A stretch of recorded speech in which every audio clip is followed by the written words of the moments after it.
오늘은 중국 종교 할 겁니다. 중국 종교는 유교와 도교가 있습니다. 우리의 상식으로 불교를 중국 종교로 생각하는데 실제 불교는 인도 종교가 되죠. 인도는 힌두교하고 불교, 자이나교 이런 것들이 시크교 이런 것들이 인도 종교고 중국은 유교와 도교로 보되겠는데 특별히 이제 현재의 어떤 중국 종교를 이해하려면 중국이라는 나라의 어떤 특이성을 좀 이해할 필요가 있습니다. 자, 예전에 그 MBC에서 방송됐던 마이리텔 텔레비전 마리텔 한 부분인데 그때 트와이스에 관련된 내용을 하다가 좀 문제가 된 게 있죠. 바로 이 장면입니다. 쯔위란 친구가 태극기와 대만 국기를 흔들었는데 이게 이 방송이 나가자마자 중국에서 엄청나게 JYP 쪽으로 이제 항의가 들어갔죠. 왜냐니까 중국하고 대만 관계 때문에 그래요. 우리가 볼 때는 다른 나라 같은데 중국은 대만이 자기의 어떤 국가라고 생각하고 한 나라로 생각하죠. 반면에 대만은 또 역사적인 상황 때문에 중국과 일정 거리를 두게 하는데 그러니까 쉽게 말하면 중국은 대만을 국가로 인정하지 않고 일종의 그냥 뭐 비공식 국가. 근데 갑자기 쯔위라는 인기 있는 아이돌 멤버가 대만 국기 들고 TV에 나오니까 JYP 쪽으로 막 항의가 들어가는 거죠. 여기에는 이 중국과 대만 양 안에 문제가 걸려 있습니다. 그래서 결국 얼마 있지 않아서 쯔위가 아주 이제 불쌍한 모습으로 와서 이렇게 사과하죠. 여기 보면 뭐 중국은 오로지 한 국가이며 양안은 다른 국가입니다. 저는 중국인으로서 정말 자랑스럽게 생각한다. 이런 사과를 했죠. 근데 결과적으로 JYP가 참 잘못 대응했다. 이 사람은 어디까지나 가수, 연예인인데 이 정치가 개입되면서 괜히 어린 연예인 한 명이 너무 마음의 상처가 컸다. 이런 게 있는데 그 이면에 중국의 특이한 어떤 면이 있죠. 중국의 가장 특특한 중국을 이해하려면 이 중화사상이라는 것을 이해해야 돼요. 중화사상 말 그대로 중국이란 나라 이름 자체가 뭡니까? 가운데 중자 나라 국자. 자기가 세계 중심이라는 게 있죠. 동쪽에는 한반도와 일본을 지나면 태평양이 있죠. 그 다음 남쪽으로는 정글이 있고 그 밑에 또 바다가 있고 또 서쪽 가면 클라마칸 산맥과 사막들이 있고 또 북쪽으로 가면 몽골 위에 시베리아가 있고 그래서 자기들 볼 때는 자기 빼고 전부 다는 이제 사람이 살지 못하는 땅이 있다. 동이, 남만, 서윤, 북쪽. 자기들만 문명인이고 나머지는 다 오랑캐다. 동이족이라는 게 동쪽에 사는 오랑캐 이런 말이잖아요. 그러니까 그렇게 좀 인식하는 게 있습니다. 지금도. 그래서 이게 중화사상인데 문제는 자기들끼리야 그거 하는 문제가 없는데 이걸 다른 나라 보고 너 1등하다 이렇게 하면 안 되죠. 실제로 중국의 외교부 아주가 아시아 뭐 되겠죠? 꽤 높으신 분입니다. 이분이 했던 말이 우리나라가 했던 말입니다. 소고기 대북에 대항해서 되겠냐? 이 말은 뭐죠? 자기 나라 대북이고 한국은 소고기란 거예요. 그러니까 예전에 자기 나라에 좋은 것 같던 그런 그냥 신한 나라라는 게 깔려 있는 거죠. 근데 이게 외교관이 아무리 개인 생각을 해도 실제로 이것을 공개적으로 말하면서 이거는 결례죠. 또 이런 거다. 지금은 우리가 중국의 소국도 아니고 그렇잖아요. 근데 이렇게 깔려있다는 거죠.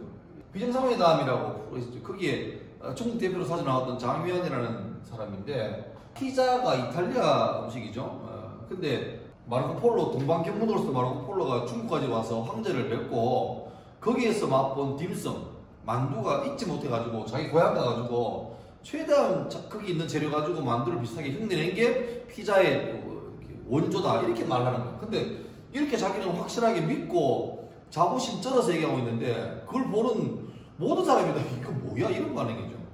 한글도 세종대왕이 술김에 술이 취해가지고 보니까 문틀 이거 보고 이거 기억이네 저건 니은이네 이렇게 해라고.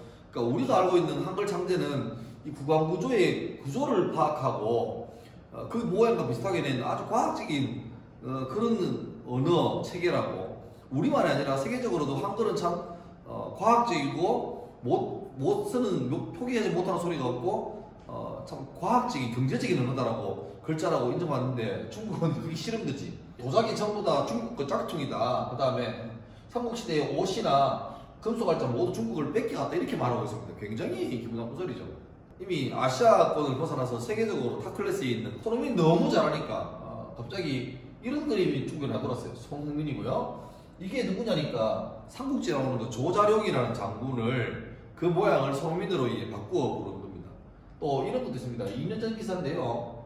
중국의 제일 유명한 포털 사이트 신화닷컴에 그날 아마 내가 알기로는 손흥민이가 맨유하고 게임에서 2골을 하고 뭐 1어시스트인가 엄청난 활약을 했습니다. 그때 막 손흥민들은 엄청난 기사가 막 나왔죠.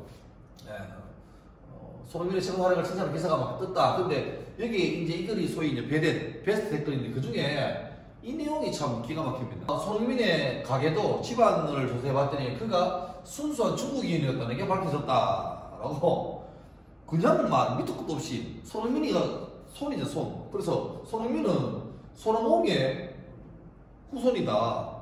그리고 진짜 손흥민은 중국 사람인데 한국 사람으로 기화했다라고 말합니다.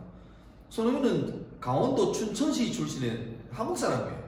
그건 중국 사람 아닙니다. 손흥민의 후손인 손흥민은 중국 축구의 기치로 손흥민 조상은 우리 중국인. 그는 중국 축구의 1인자이지만 기여한 손흥민은 우리 중국의 자랑이다. 이건 아무 근거 없는 소리입니다. 거짓말입니다. 가짜뉴스입니다. 이런 일을 보고 기사에서 이런 말 썼습니다. 손북공정이라고 손북공정. 이거 들어봤습니까? 이거는 근데 진의 말인데 손북공정이라는 말은 그 동북공정이라는 말에서 손흥민의 손씨를 갖다 붙인 거죠. 동북공정. 중국에 있는 여러 성 중에서 우리 치면 도저도, 경상북도, 강원도처럼 도인데 이걸 성인데 이 중에서 동북 쪽에 있는 삼성, 연영성, 길림성, 흑령광성 요 세 개가 여기가 지금 조선족이 많이 살고 있고 예전에 치면 고려, 발해, 고조선 그 영토죠. 근데 이 지역의 역사를 이제 중국어로 바꾸는 겁니다. 고구려가 중국의 속국이었다. 고조선도 중국이었다. 만리장성은 진시황 때 흉노족의 남하를 막기 위해서 세운 장벽이잖아요. 그때 세웠던 만리장성. 그러면 이때가 그 당시에 진나라, 중국을 통일한 진나라의 영토인 게 확인되는 거죠. 근데 문제는 요게 중국이라고 하는데 중국이 이제 역사를 날조하면서 안 되잖아요. 그러니까 이 지역도 다 중국이 돼야 되니까 갑자기 만리장성을 연장해버립니다. 동북쪽도 그리고 서북쪽도. 최근에는 만리장성 길이가 만리 4,000km가 아니고 5만리장성이라 그래요. 약 2만 km. 심지어 만리장성이 끝나는 게 아니고 이렇게 내려가지고 여기는 좀 올라가지고 여기는 보세요. 한반도로 내려가 평양 밑까지 내려갑니다. 이게 만리장성이라고 하는 거죠. 벌써 이때부터 이 지금의 북한 지역, 이 지역은 중국 땅이라는 그런 말이 되겠죠. 이거는 말도 안 되는 소리입니다. 고조선이 나중에 한나라하고 이렇게 충돌하면서 한사군이 설치되는데 역사적으로 정통적으로 한사군이 요동반도, 산동반도 이쪽에 중국 땅입니다. 북경하고 산동반도 사이에 있는 여기 한사군인데 최근에 갑자기 중국 학자들이 한사군 위치가 거기가 아니고 이쪽이다, 북한 쪽이다라고 우깁니다. 그 말은 뭐죠? 한나라가 이걸 점령했다는 말은 그것도 중국 땅이란 말이죠. 그러니까 이게 이제 역사적으로 팩트로 이제까지 아무 문제 없었어요. 한국이나 중국이나. 근데 갑자기 동북공정 역사 조작이 시작되면서 바꾸어버린 거죠. 중국은 한족이 제일 메인이지만 한족 말고도 약 50개의 아주 많은 소수민족이 같이 연합해 있는 나라입니다. 근데 소수민족 그래도 보세요. 조선족이 200만까지 되고 만주족은 1000만 넘고요. 여기 장족은 1600만. 여기 또 있죠. 그러니까 2000만 되고 회족은 1000만, 위구르족 1000만. 어마어마합니다. 묘족은 900만, 토가족은 800만. 이런 어마어마한 부족들이 같이 섞여 있는 나라라서 위험하죠. 그리고 1990년대 초반에 소련이라는 소비에트 연방이 무너지면서 연방이 해체되면서 우리 흔히 뭐 스탄, 우즈베키스탄, 타지키스탄, 뭐 투르크메니스탄이라는 나라 다 분리되잖아요. 그때 분리될 때 민족끼리 다 분리독립하거든요. 그러니까 중국이 이걸 겁내는 거지. 그러니까 중국이 왜 이렇게 동북공정만 아니라 서북공정, 그 다음에 서남공정. 서남공정은 베트남이 중국이라고 말하고 있습니다. 베트남도 원래 중국 땅이었다. 그 다음에 서북공정은 위구르 지역. 이쪽은 그냥 아랍민족입니다. 근데 그것도 원래 중국 사람이라고 역사를 바꾸는 거죠. 여러분, 일본이 독도를 다케시마라 그러고 시마니현에 속한 섬이라고 교과서 가르치잖아요. 그럼 교과서에서 가르친다면서 학교에서 배우는 거죠. 그럼 그 애 배운 애들은 학교에서 배웠으니까 그걸로 진짜 알고 있고 당연하게 한국에 대해서 분노하는 거죠. 왜 일본 땅인데 한국이 불법 점유하느냐? 왜? 학교에서 배우니까요. 그렇게 알고 있습니다. 역사를 날조해서 그렇게 가르쳐버리면 지금이야 그렇게 안 배웠던 어른들이 이거 너무한데 싶지만 한 세대만 지나고 나면 어떻게 합니까? 이게 역사가 되는 거죠. 과거의 역사는 다 날아가 버리고 새로 쓴 역사가 정의가 돼버리는 거죠. 그걸 바라고 있는 거죠. 왜? 하나의 중국을 위해서. 그리고 혹시나 한반도가 통일되면 우리는 참 마음 편하게 통일되면 남북이 하나 될 거라고 생각하는데 우리를 둘러싼 열강들, 그러니까 미국, 일본, 러시아, 중국 아무도 한반도 통일을 진심으로 바란 나라는 없습니다. 솔직히 말하면 다 마음이 달라요. 얼마 전에는 유네스코의 세계문화유산에 중국이 조선족의 아리랑과 부채춤을 금지하려 하다가 거의 다 했는데 이게 뽀록 나는 바람에 엄청난 우리나라 북한의 그 항의를 받고 이제 결국 취소하고 지금 현재는 이 아리랑이 대한민국의 문화에서 등재되어 있는데 최근에는 이제 코로나 때문에 전 세계가 좀 이렇게 다운되는 상태에서 갑자기 그 방탄을 비롯한 블랙핑크 같은 K-팝, 한류가 엄청나게 전 세계를 이렇게 흥행하죠. 그러다 보니까 최근에 이런 말도 나옵니다. 이게 중국의 유명한 유튜버인데 이 사람이 말하기를 한복이 한국의 어떤 K 패션이 아니고 중국 옷을 가져가가지고 개조한 게 한복이라고. 심지어 쌈무나 쌈 알죠? 쌈은 우리는 자연스럽게 깻잎이나 상추나 이렇게 사 먹잖아요. 근데 갑자기 이것도 중국 거래요. 뭐 이런 분위기죠. 그래서 이제 하여튼 중국은 지금 엄청나게 미국을 제치고 G1으로 올라서려고 애를 쓰고 있고 여전히 그 사상에 임해되는 중화사상이라는 게 깔려있고 이 중화사상은 갑자기 만들어진 게 아니고 벌써 2000년 이상 중국 대륙을 지배하던 강력한 사상입니다. 그리고 오늘 배울 도교나 유교도 이 중화사상에 기반해서 다 나온 흐름에서 나온 거라고 보면 되겠습니다. 그걸 깔고 보시면 좀 이해가 편합니다. 자, 먼저 유교 한번 보죠. 유교. 중국 고대 중국에서는 사람이 죽으면요 육신은 썩고 사람을 이루는 신과 귀가 있다고 믿었어요. 그래서 신은 하늘로 올라가고 귀는 땅으로 내려간다. 뭐 합치면 귀신이죠. 그런데 이 죽은 사람이 어떤 원한이 있거나 올바른 대접을 못 받으면 만족하지 못하면 이게 갈 데를 안 가고 돌아다니다가 사람에게 붙어가지고 사람에게 재앙을 준다. 그렇게 믿었어요. 그래서 잘 달래가지고 우리한테 해꾸지하지 말고 복을 달라. 그 방법이 뭐라고요? 그게 바로 제사죠. 제사. 자, 중국의 고대 국가였던 은나라는 이런 사상이 있다가 그 어떤 여러 가지 영적 존재 중에서 가장 최고의 존재를 상제라고 불러서 상제. 그러니까 위에 있는 제왕 그런 의미죠. 우리가 알고 있는 상제 중에 한 사람 있죠? 옥황상제, 네, 상제. 그리고 그 뒤에 있는 주나라는 여기에다가 이 천이라는 개념을 가져옵니다. 하늘. 그래서 하늘 어떤 이상향이죠. 하늘이 있는데 그 하늘에서 우리에게 이루고자 하는 뜻이 있다. 그게 천명이다. 그리고 천자. 천자라는 사람은 하늘의 천명을 받은 사람. 그 천자가 누굽니까? 황제죠. 황제. 하늘이 세운 사람이고 하늘의 뜻을 준 사람이고 그 사람은 하늘의 뜻을 이룰 사명이 있는 사람이에요. 근데 그 천자가 천명을 순응하지 않고 거스른다. 지 마음대로 한다. 그러면 하늘의 명을 어겼으니까 그 사람은 천자의 자격이 있다 없다? 없는 거지. 그러면 어떻게 합니까? 이 사람은 쫓아내고 새롭게 하늘 뜻을 이룰 사람을 바꿔야 돼요. 그걸 뭐라고 한다고? 혁명. 이렇게 쭉 내려왔는데 이런 모든 이론들을 본래 있던 이론들을 이렇게 집대성 체계적으로 모은 사람이 누구다? 바로 그분이 바로 공자입니다. 공자는 춘추전국 시대 말기, 그러니까 이때는 중국이 여러 나라로 엄청난 많은 나라로 춘추전국 시대, 그다음 제자백가 이게 뭐냐니까 나라가 크게 통일된 게 아니고 막 지역마다 잡다한 나라가 오늘 내가 왕이다, 이 사람 왕이다 막 그런 나라였어요. 그래서 어지러운 데죠. 그때 공자가 체계화한 사상, 유학 학문을 이제 유교라고 하는데 공자가 그걸 집대성했다 그래서 공자 이름을 따서 공교라고 합니다. 공교. 그리고 공자할 때 공자의 자, 중국 사람은 자가 많잖아요. 공자, 맹자, 순자, 정자, 난자 많잖아요.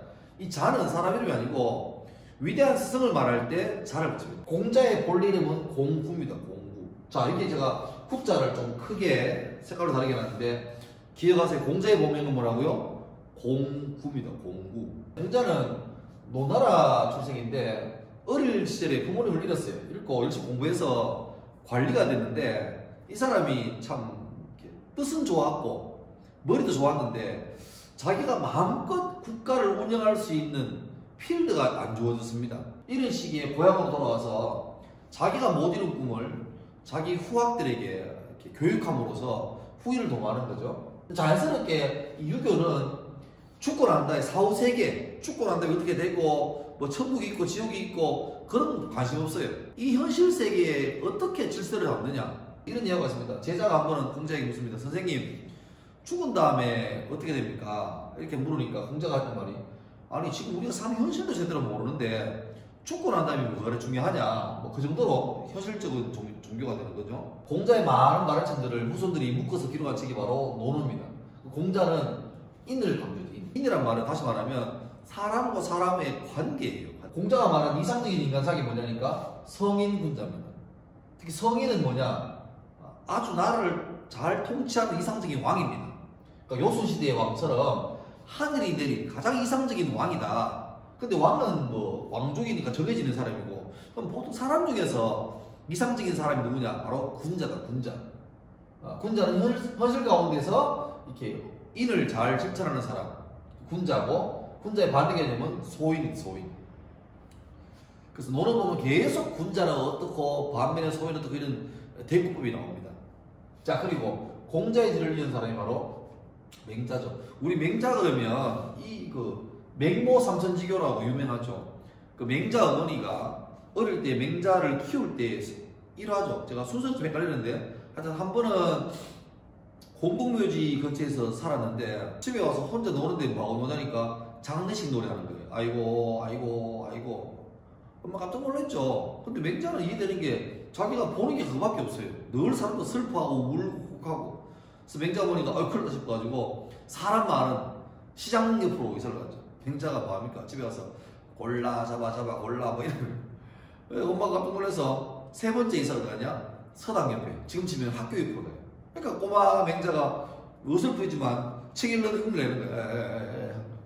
자, 맹자는 사람을 되게 선하게 봤어요.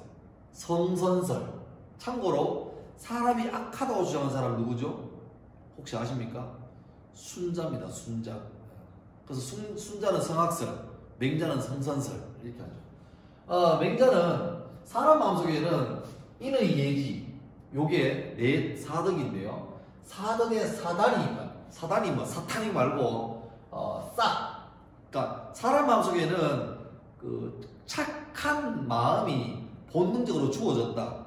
그게 인의 예지인데, 예를 들면 인이 뭐냐, 남이 어려운 천지를 그냥 안 넘어가요. 불쌍하다. TV에 막 슬픈 뭐 도와달라고 그런 게 나오면 자기도 모르게 쭉쭉 울면서 전화번호 누르고 그죠. 그런 게 인이죠. 측은지심, 아이고 안 됐다, 불쌍하다, 그런 마음 있죠. 그 다음에 두 번째는 불의와 불선을 부끄러워하고 증오하는 마음. 나쁜 사람 보면 저런 나쁜 놈이 뭐 이런 거죠. 그게 뭡니까? 수호지심.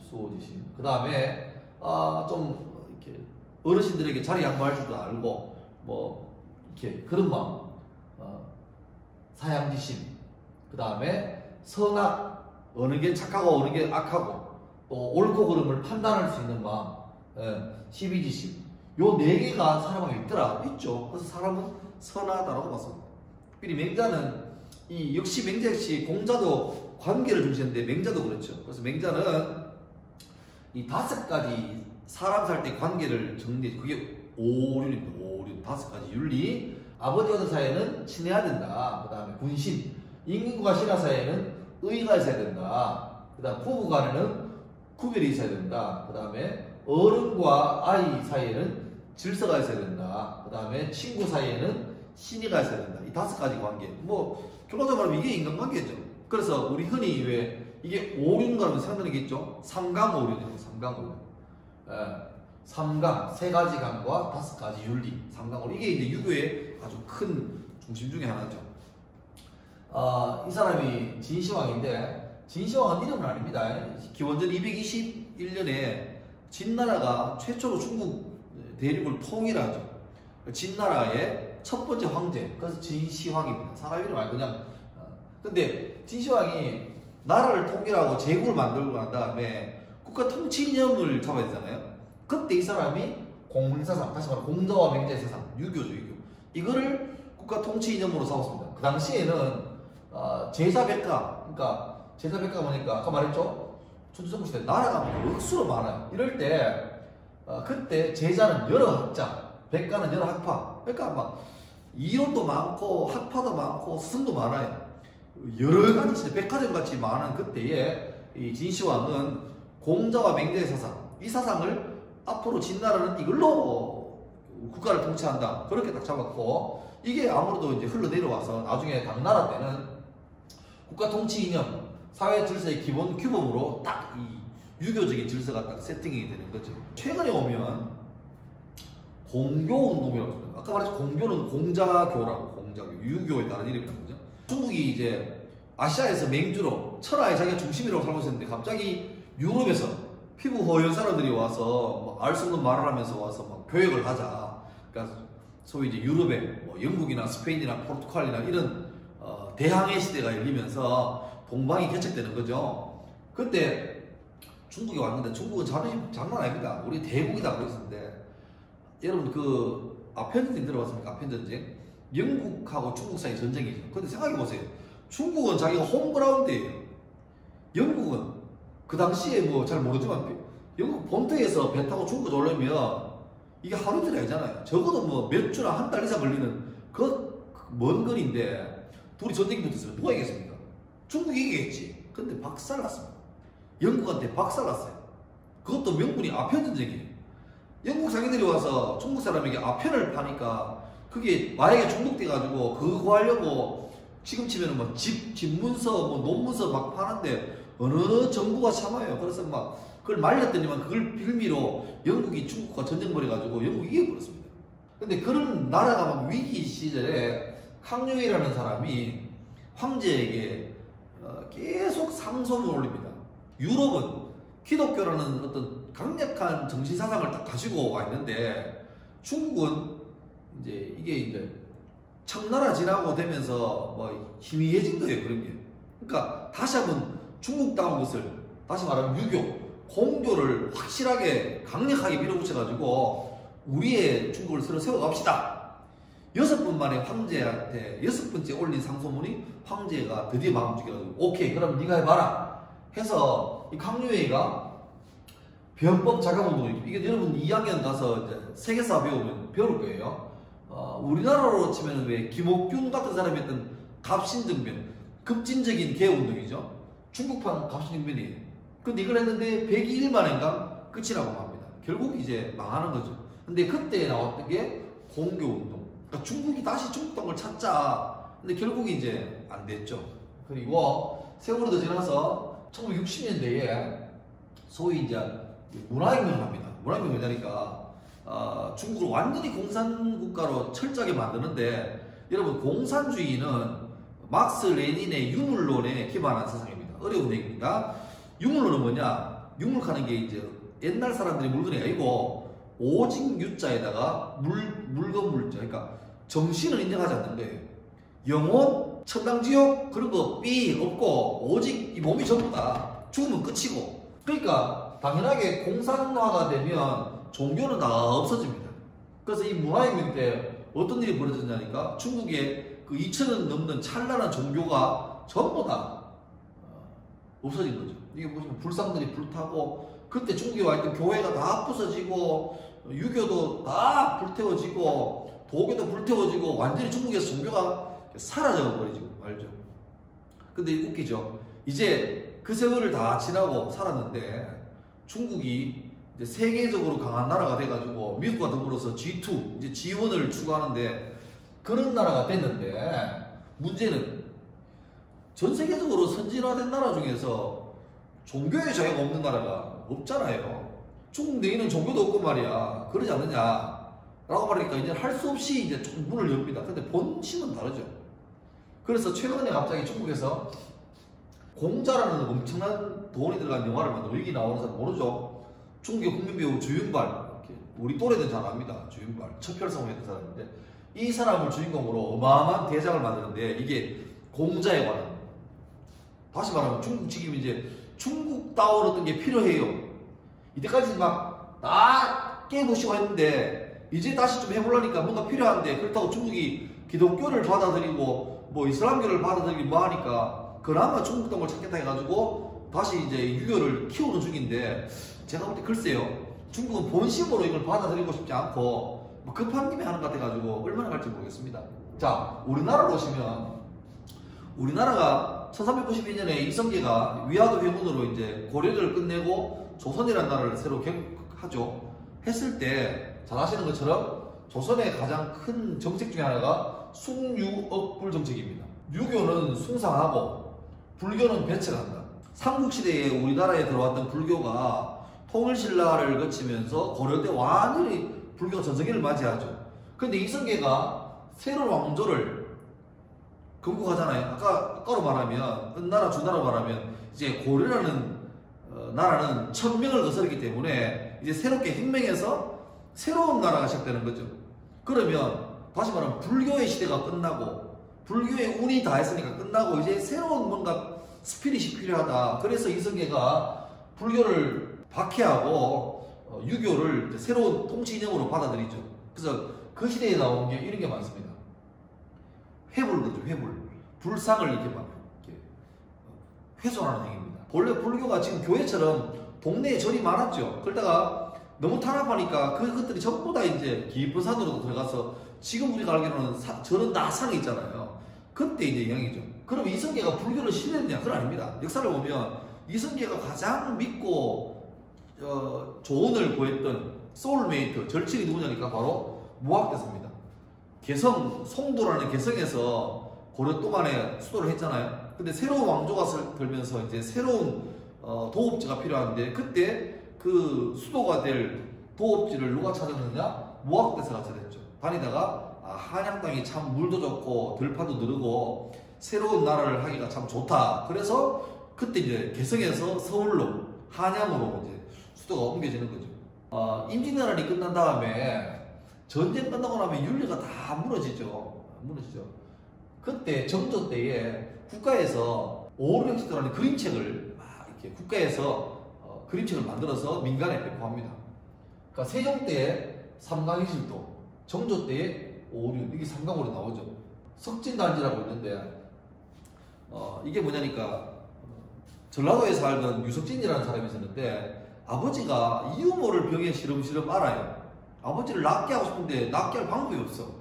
근데 누가 지나가는 사람이 산 사람의 뼈를 피에 타서 마시면 나을 수 있다. 이런 말도 안 되는 소리를 하고 지나가는데 이 유숙진이라는 사람이 그 말을 듣고 조금의 망설임도 없이 자기의 단지 손가락을 잘라가지고 말 그대로 그의 피와 뼈를 아버지에게 이제 먹게 하죠.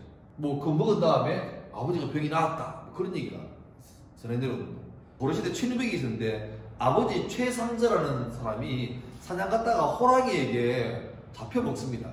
이걸 알았던 최누백이가 도끼 들고 온 산을 헤매가지고 자기 아버지를 잡아먹은 호랑이를 만나가지고 목숨 걸고 싸워가지고 그 호랑이를 죽이고 호랑이 배에서 이미 죽어있는 소화되고 있던 아버지의 티시를 수습하죠. 해서 장례를 지내고 3년을 그 무덤 앞에서 지킵니다. 3년째 됐을 때 아버지 최상저가 꿈에 나타나가지고 네 정성이 됐다 이 말하면 뭐 둘 다 우리 볼 때 좀 무섭지만 그 당시에 끔찍한 어떤 효성이죠.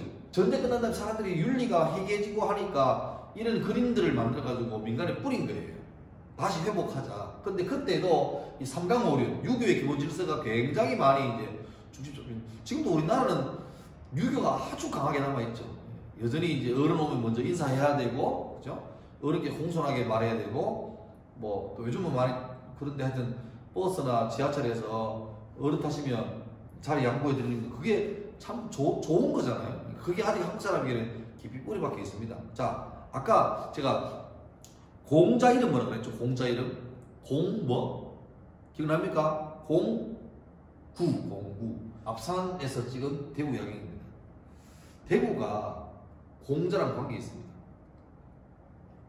대구의 한자 대구가 대구로 바뀐 사연. 대구는 이게 분지죠. 산악에 둘러싸여 있는. 그래서 큰 벌판인데 대구 옛날 이름이 뭡니까? 달구벌. 넓은 평야, 큰 언덕. 그래서 이게 이제 한자로 바뀌면서 큰 언덕이라는 의미의 대구, 큰 언덕. 근데 요 구자가 이걸로 바뀌었죠. 왜냐하니까 아까 말했죠. 이 구자가 공자의 공구하고 똑같아요. 정조 때 어떻게 땅 이름에 공자님의 이름을 붙였느냐, 이건 아니 될 말입니다. 이렇게 말해서 왕이 그 이름을 의견을 받아들여서 오케이 그러면 대구에 이 구자 쓰지 말고 뭐 같은 발음이지만 이걸 써라 해서 지금 대구가 이렇게 바뀐 겁니다. 대구에 저기 명덕 쪽에 가면 대구 향교가 있습니다. 향교 그림인데요. 올라가는 길, 내려오는 길, 가운데는 닫혀 있죠. 왜 닫혀 있겠습니까? 보통 종교 시설에 가면 사람이 다니는 길이 있고 닫아놓은 문이 있습니다. 문은 닫아. 주로 그 문은 그 신적인 존재가 다니는 길이 많아요. 성현의 전용 통로가 되는 거죠. 이 가면 명륜당이 있고 재밌는 게 이 대구향교 가면 공자의 백옥으로 만든 공자의 동상이 있습니다. 모양이 있습니다. 대구광역시가 중국의 칭다오하고 자매결연 맺은 도시인데 칭다오에서 자매결연 기념으로 이 공자의 모습을 대구에 선물했죠. 그래서 대구에서 공자의 그 모양을 향교에다가 이렇게 같이 있습니다.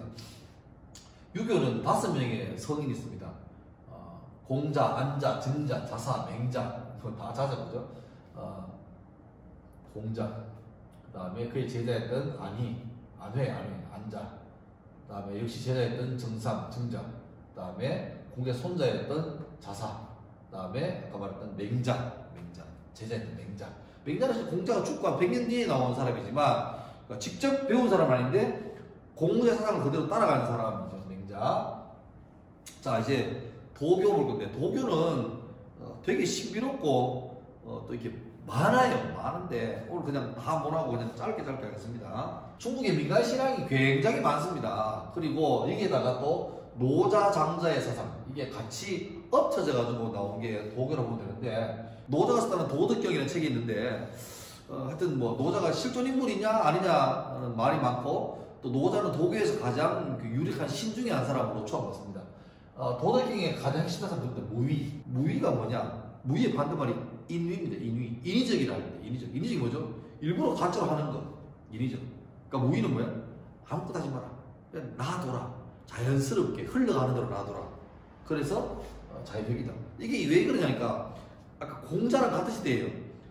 나라가 어지럽고 질서가 없을 때 공자는 현실 세계에 뛰어들어가지고 질서를 잡자. 사람과의 관계에서 어떻게든 인을 구현하자. 이렇게 애쓴 반면에 노자와 장자는 그 복잡한 현실에서 좀 허탈함을 느끼고 한 걸음 벗어난 거죠. 쓸데없다. 그냥 아무것도 하지 마라. 이런 도교는 불로장생에 관심 많아요. 현실 정치는 됐다. 그러고 내가 병 안 걸리고 내가 건강하게 오래 사는 거 관심 있다. 그리고 이 불로장생의 가장 그 정점에 가면 뭐가 있습니까? 신선이 있죠. 도교에서 신선이 되는 방법이 3가지가 나옵니다. 제가 알려드릴게요. 재밌습니다. 벽곡, 보기, 조식인데 벽곡은 뭐냐니까 약초를 먹고 그 다음에 이 화식 삶고 구운 게 아니라 자연 그대로의 곡식을 먹는 거죠. 자연식을 먹는 거죠. 그렇게 해서 오래 산다. 그 다음에 보기는 뭐냐니까 그 몸 안에 있는 독을 자꾸 걸러내야 오래 산다고 믿었죠. 그래서 좀 그 몸 안에 독을 해소하는 약을 먹어야 되는데 초창기에는 금을 먹었다 그래요. 좋겠습니다. 근데 후기에는 간약이라 그래서 특별하게 좀 조제한 약, 비밀의 약 이런 걸 먹는데 뭐가 뭔지 모르죠. 근데 이런 것도 있습니다. 반대 개념인데 몸 안에 독을 제거하기 위해서 우리 몸이 독을 이길 수 있는 힘을 키우자. 그래서 아주 미량의 독 성분을 먹습니다. 예를 들면 뭐 수은이나 이런 납 같은 아주 몸에 해로운 것을 조금 먹죠. 먹으면 몸에서 몸 탈나잖아요. 아프고 막 몸 저리죠. 그러다가 며칠 앓다가 나아요. 그러니까 이거를 이 당시에는 독을 이겨가고 있는 힘을 키우는 중이다라고 말했죠. 근데 결과적으로 아니죠. 지금으로 말하면 그 이겨가는 게 아니고 중금속에 중독돼 가는 겁니다. 점점. 근데 그때는 그렇게 나중에는 점점 이 양을 늘려가는 거죠. 나중에는 치사량 되는 그런 중금속을 막 먹는 거죠. 그래서 이걸 이기고 신선이 되자 그랬는데 그런 것도 있고. 이게 제일 좋으신 거냐니까 이렇게 믿었대요. 쉽게 설명하자면 모든 생물은 평생에 쉴 수 있는 숨의 수가 정해져 있다 하려면, 근데 빨리 숨을 쉬면 빨리 소진하니까 빨리 죽겠죠. 천천히 호흡하고 천천히 살면 장수한다. 그럴만한 게 거북이 보세요. 오래 사는데 그런 건 없잖아요. 이거 쉽게 말하면 거죠. 하루에 1분에 호흡을 60분 하는 사람, 이거를 만약에 잘 훈련해서 호흡을 반으로 할 수 있다. 30분 할 수 있다. 1분에. 그러면 다시 말하면 수명은 2배가 늘겠지. 그래서 조식을 잘 훈련한 사람은 하루에 한 번을 숨 쉰대. 신선들은 보통 사람보다 몇천 배를 사는 거죠. 그렇게 됩니다. 장자는 유명한 이거죠. 호전몽이라고. 오늘 장자가 자다가 꿈을 꿉니다. 자기가 나비가 돼가지고 헐 나는데 갑자기 든 생각이, 내가 자면서 나비 꿈을 꾸는데 내가 나비 꿈을 꾸는지 나비가 내 꿈을 꾸는지, 주체와 객체, 나와 너, 사람과 자연, 이게 구분되는 게 아니고 내가 나비인가? 장자가 나비 꿈을 꾸나? 나비가 장자 꿈을 꾸나? 이게 헷갈리기 시작하니까 이거죠. 물화일체. 물질하고 내가 두 개가 아니라 내가 물질이고 물질이 나예요. 장자가 나비고 나비가 장자인 거예요. 내가 자연이고 자연이 나인 거예요. 장자는 이상적인 인간이 누구냐? 진인이다. 내가 너가 되고 너가 내가 되는 아주 어려운 얘기입니다. 예. 자, 도교를 보면 초창기에 중국 역사인데요. 길게 다루지는 못하지만 그 황건적에 난 들어봤습니까? 황건난. 예. 2세기 때 도교에 심취했던 강길이라는 사람. 이 사람은 의술과 예언이 뛰어났고, 그러니까 의술 예언 때는 그게 신선 같은 신적 존재로 촉발했겠죠. 그리고 그 후에 장강이라는 사람이 이 무리를 키워가지고 나중에는 그 나라 군대하고 막 전쟁을 일으킵니다. 근데 이 사람들이 전쟁을 할 때 황색 깃발, 노란 깃발과 노란 복장을 해요. 그래서 황건이라고, 황건의 날 그래 불렀고, 도교가 다른 이름으로는 그 오두미교 같다. 오두미. 미가 쌀이잖아요. 그러니까 장덕이라는 사람이 아까 말했던 그 금단의 약, 불로장사하는 약을 개발했다. 그래서 막 신도가 막 저도 주세요, 저도 도교 가입할게요 막 할 때 가입으로 5마리의 쌀을 받았거든요. 그래서 5마리의 쌀을 받는 종교라 해서 오두미교라고 부르게 됐습니다. 자, 이제 마무리하죠. 오늘 길었는데요. 유교와 도교를 비교하면 공맹노장입니다.